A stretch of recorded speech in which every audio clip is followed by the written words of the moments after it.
मैं समय हूं और आज महाभारत की अमर कथा सुनाने जा रहा हूं।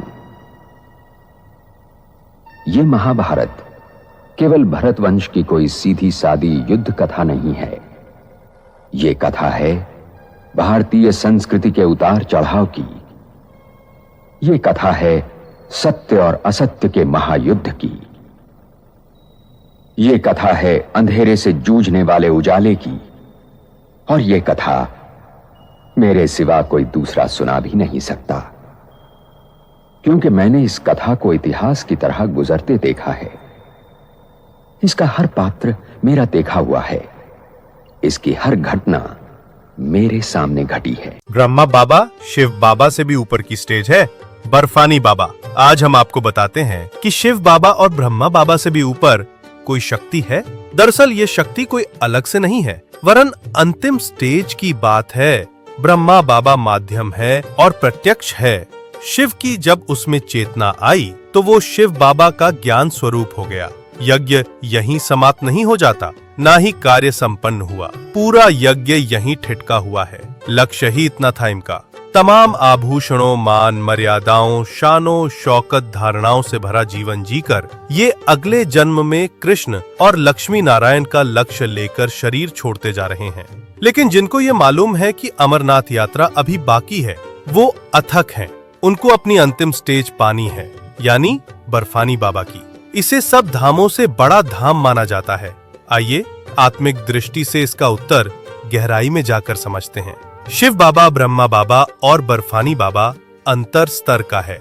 ये तीनों नाम तीन अलग अलग अनुभूतियां हैं, परंतु सबकी आत्मा एक ही है, परमात्मा शिव। शिव बाबा जब ज्ञान देता है तो वो ज्ञान रूप होता है।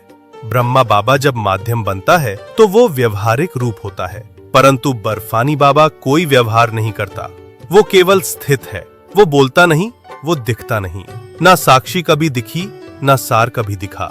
वो तो केवल स्थिति में सदा टिकाऊ है। मतलब बर्फानी बाबा बस मौन है, शून्य है, पूर्णतया साक्षी है। बर्फानी मतलब ही शीतलता। शीतल वही होगा जो सार संग साक्षी दृष्टा हो चुका होगा।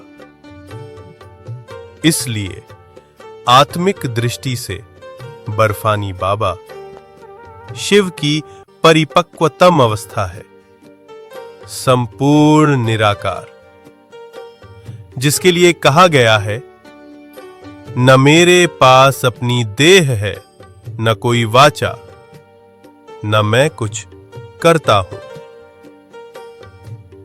बर्फानी बाबा स्टेज तब आती है जब आप सृष्टि के प्रति तमाम दुआओं से लैस हो जाएं, खुद में कंबाइन स्टेज को लीन कर दें।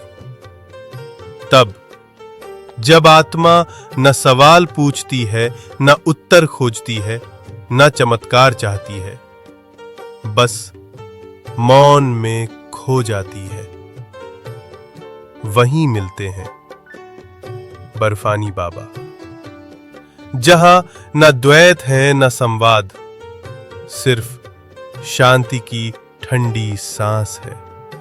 अर्थात शिव बाबा ज्ञान देता है, ब्रह्मा बाबा माध्यम है, पर बर्फानी बाबा वो शिव की अज्ञेय, अवर्णनीय अद्वैत अवस्था है।